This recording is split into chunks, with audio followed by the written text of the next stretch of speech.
Gimana kabar kalian hari ini? Sehat semua? Alhamdulillah, semoga kita semua dalam keadaan sehat selalu ya, dan selalu dalam lindungan Allah Subhanahu wa taala. Amin. Oke. Sepertinya salah satu bangku ada yang kosong. Apakah hari ini ada yang tidak masuk? Ada ya? Siapa yang tidak masuk? 9.000 absen ya. Siapa saja yang tidak masuk hari ini? Oh, Alifa. Kenapa Alifa tidak masuk? Sakit apa? Oh, demam. Ya, lagi musimnya sekarang. Jadi kalian harus pintar-pintar untuk menjaga kesehatan ya. Apalagi dengan musimnya yang sekarang, hujan yang kadang nggak nentu. Jadi kita semua harus jaga kesehatan ya anak-anak. Selain Alifa, ada lagi yang tidak masuk? Ya, hanya satu orang saja ya yang tidak masuk hari ini. Selebihnya masuk ya. Alhamdulillah. Oke. Sebelum kita masuk ke dalam materi, langkah baiknya jika kita berdoa terlebih dahulu, sekaligus mendoakan teman kita Alifa, teman kalian yang tidak masuk hari ini. Semoga dia diberikan kesehatan dan bisa sekolah lagi dan bisa berkumpul dengan kita dan bisa belajar bersama-sama lagi. Kepada ketua kelas silahkan dipimpin doanya hari ini.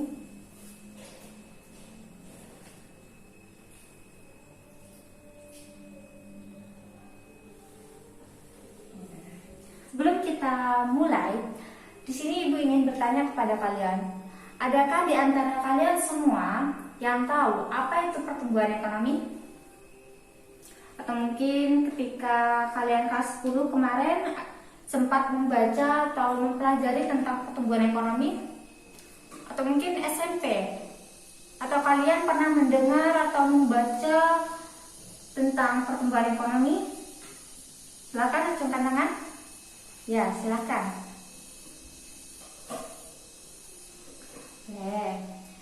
Di antara yang lain ada yang tahu apa itu pertumbuhan ekonomi? Ya, silakan. Sudah? Tidak ada lagi yang ingin menjawab? Oke, luruskan ya. Jadi, pertumbuhan ekonomi itu sebuah perekonomian yang tumbuh dan mampu mensejahterakan perekonomian di suatu penduduk di sebuah negara. Jadi pertumbuhan ekonomi itu semacam seperti perekonomian yang tumbuh yang mana mampu mensejahterakan perekonomian di suatu penduduk di sebuah negara. Nah, tujuan pembelajaran hari ini seperti yang bisa kalian lihat di layar. Pertama, siswa dapat menjelaskan pengertian pertumbuhan ekonomi. Jadi, dengan materi ini diharapkan kalian dapat menjelaskan dan mengetahui apa itu pengertian pertumbuhan ekonomi. Yang kedua, siswa dapat menjelaskan perbedaan antara pembangunan ekonomi dengan pertumbuhan ekonomi. Jadi, dengan ini kalian diharapkan bisa membedakan pembangunan ekonomi dengan pertumbuhan ekonomi. Yang ketiga, siswa dapat mengukur pertumbuhan ekonomi. Yang ini nanti di bagian akhir saja ya. Jika waktunya cukup, kita akan membahas tentang mengukur pertumbuhan ekonomi. Dan tidak nanti bisa masuk di pertemuan selanjutnya.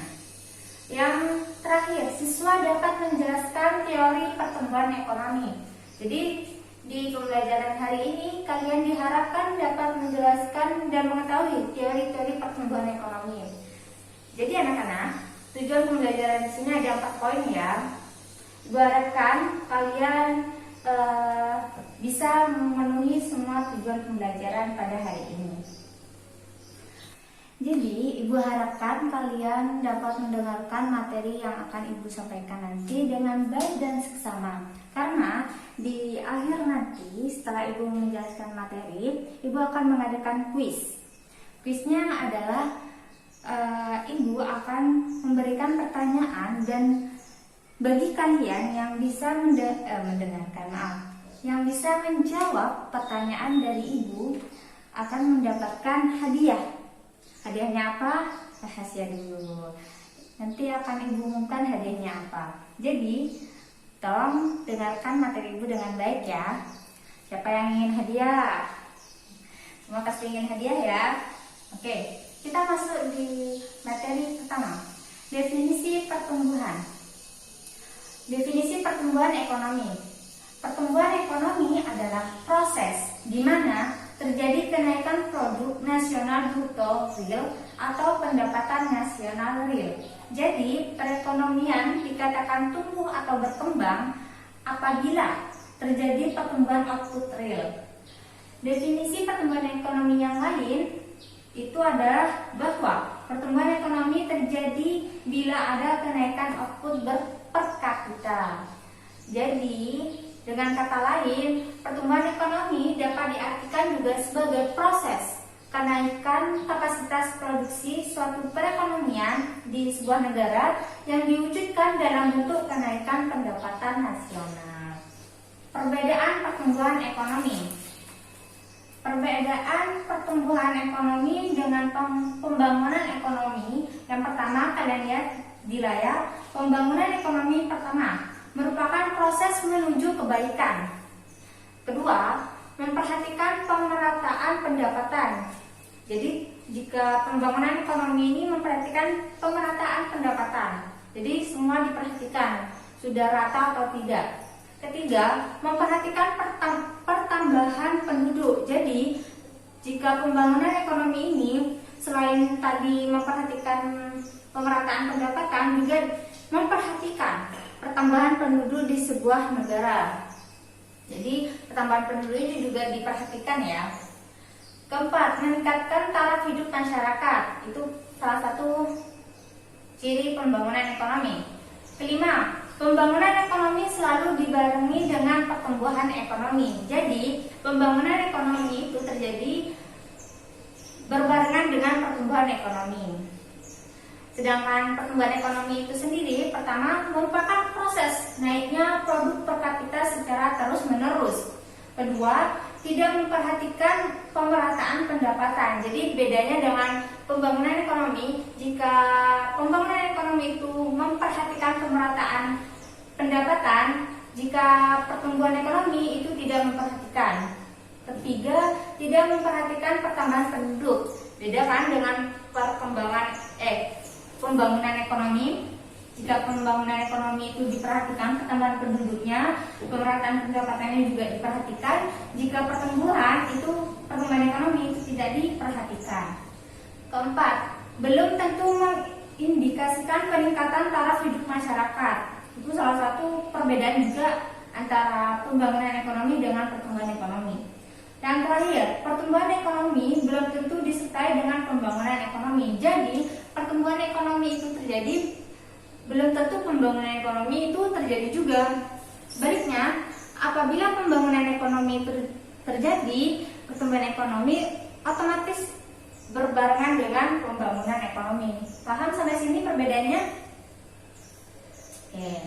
Persamaannya, kalau tadi perbedaan, hari ini kita akan bahas tentang persamaannya juga.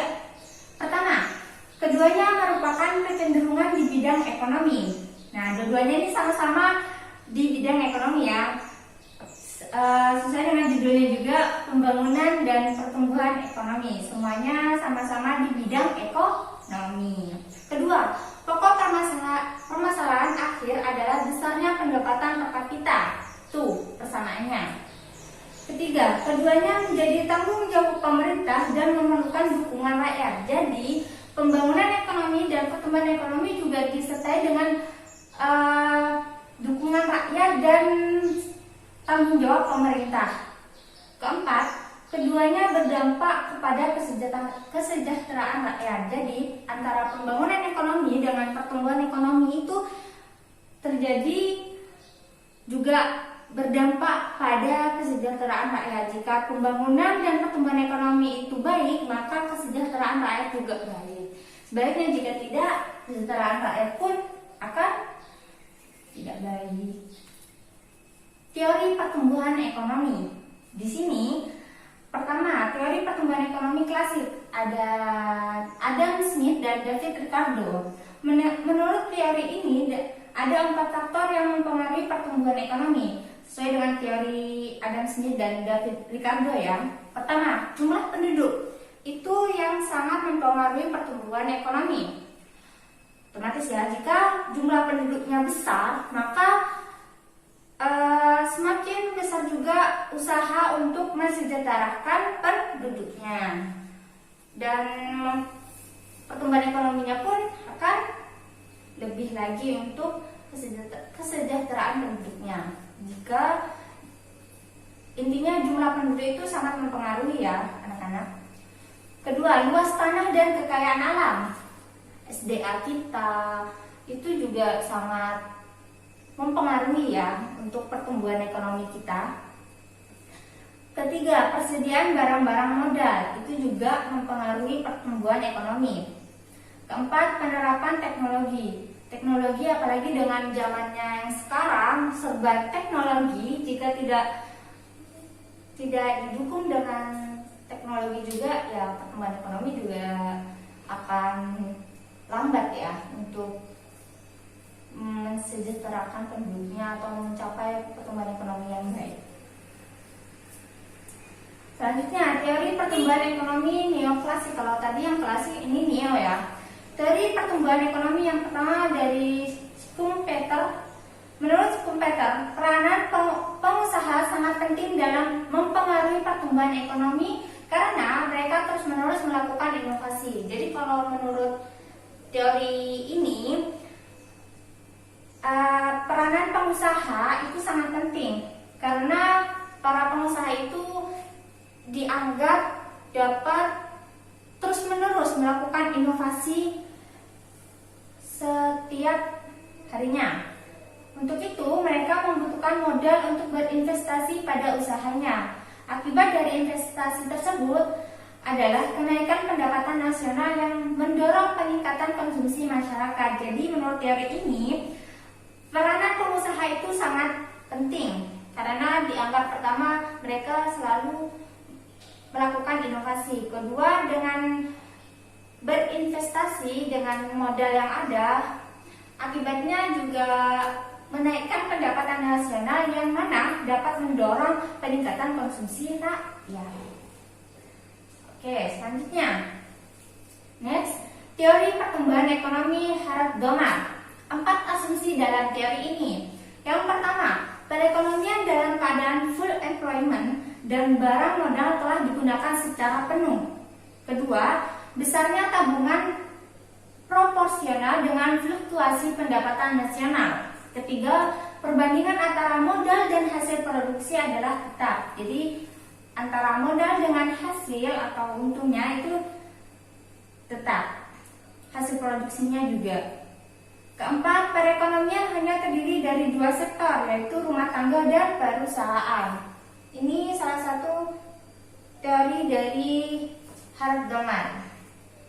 Seperti yang diungkapkan, investasi harus terus mengalami kenaikan agar tingkat pertumbuhan ekonomi juga mengalami kenaikan. Jadi investasi diharapkan terus mengalami kenaikan agar pertumbuhan ekonomi juga mengalami kenaikan.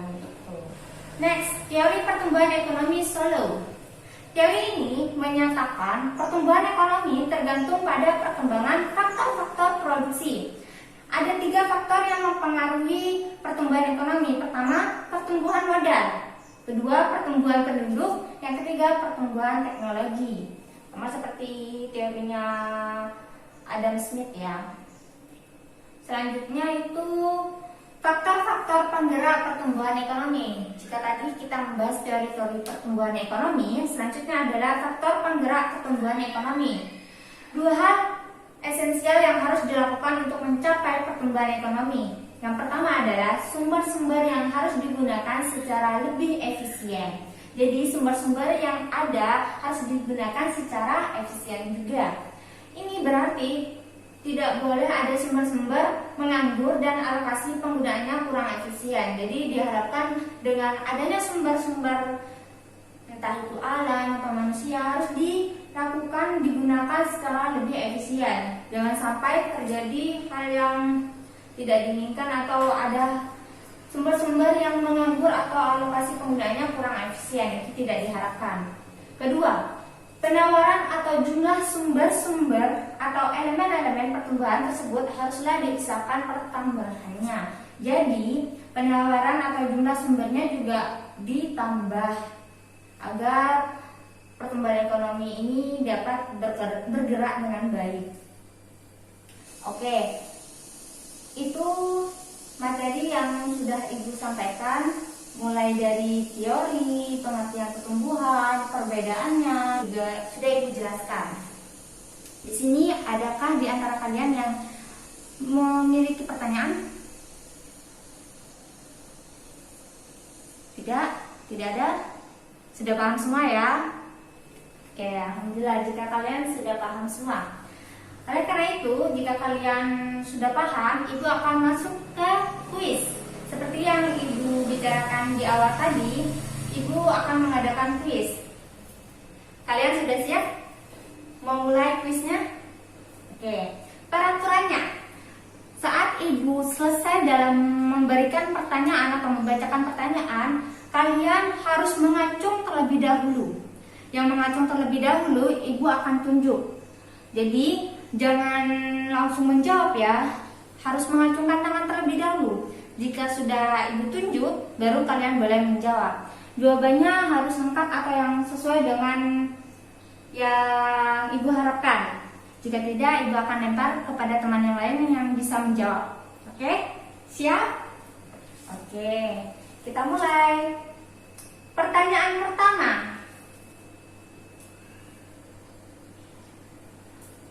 Apa itu teori pertumbuhan ekonomi neoklasik menurut Schumpeter? Ya, silakan. Sebentar, Ibu catat dulu namanya. Siapa? Sela. Oke, silakan.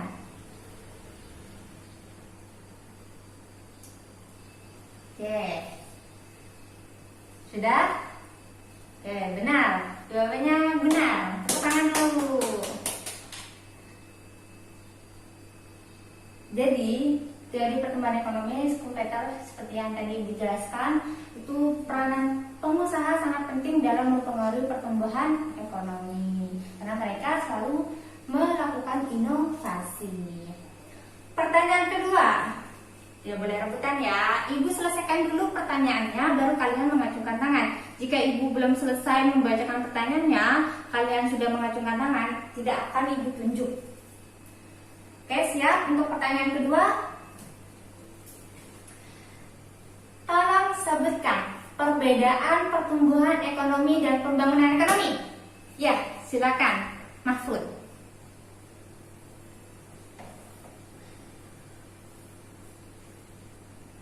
Ya, belum selesai. Itu pembangunan ekonominya ya, belum pertumbuhan ekonominya. Minimal 3 saja antara pembangunan ekonomi dan pertumbuhan ekonomi. Ayo.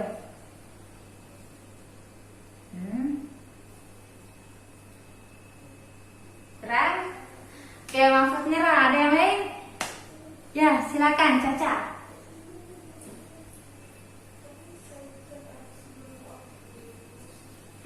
Oke, pembangunan ekonominya selesai.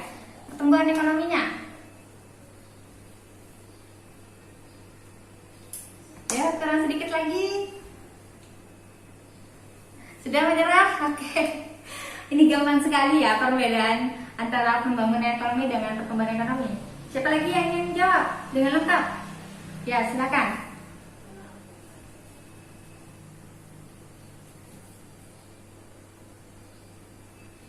Oke, Suci benar ya jawabannya. Ibu catat namanya. Oke, pertanyaan selanjutnya. Sudah siap? Kalau tadi perbedaan, tolong sebutkan sekarang persamaan antara pembangunan ekonomi dan pertumbuhan ekonomi. Ya, silakan.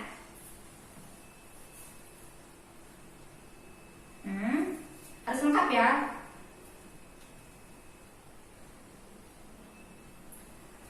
Oke, benar. Tepuk tangan dulu untuk Sakinah karena menjawabnya sangat lengkap dan lancar sekali.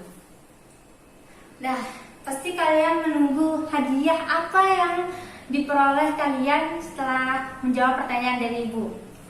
Ada yang tahu?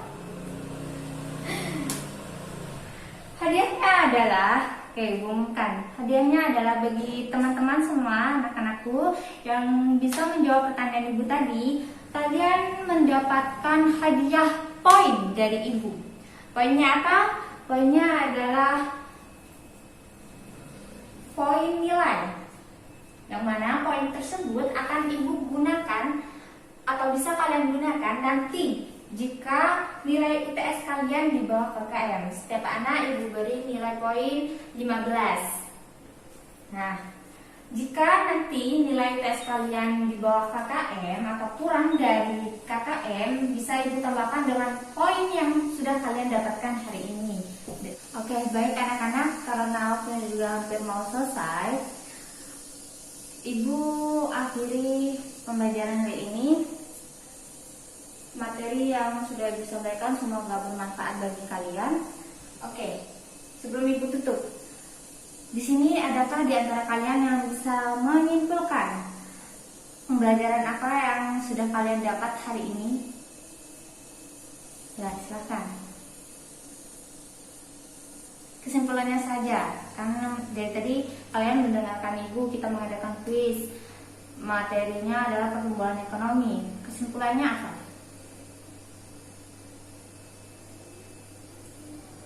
Ya, benar. Ada yang ingin menambahkan juga? Oke. Kesimpulannya adalah pertumbuhan ekonomi itu sangat berpengaruh bagi suatu negara, pertumbuhan dan pembangunan ekonominya. Dan pertumbuhan ekonomi itu sendiri memiliki faktor-faktor juga, elemen-elemen juga, dan pertumbuhan ekonomi dengan pembangunan ekonomi juga mempunyai perbedaan dan persamaan juga. Oke anak-anak, sebelum diakhiri, Ibu akan memberikan tugas individu atau PR untuk penilaian individu kalian dari Ibu. Seperti kalian lihat di layar, sambil lalu dicatat ya tugas individunya. Apa pentingnya pertumbuhan ekonomi bagi suatu negara? Hanya 5 soal saja. Apa perbedaan antara pertumbuhan ekonomi dengan perkembangan ekonomi?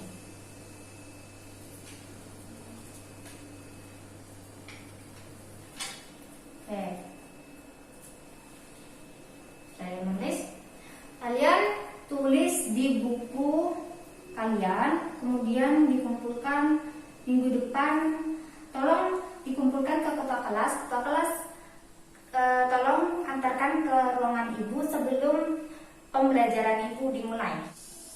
Oke. Sekian yang dapat Ibu paparkan.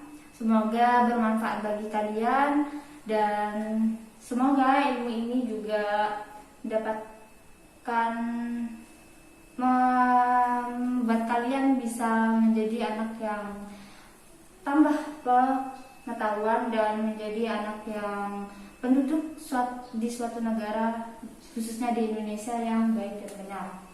Oke, Ibu akhiri, sampai bertemu dengan Ibu di pertemuan selanjutnya. Kurang lebihnya Ibu mohon maaf. Wassalamualaikum warahmatullahi wabarakatuh.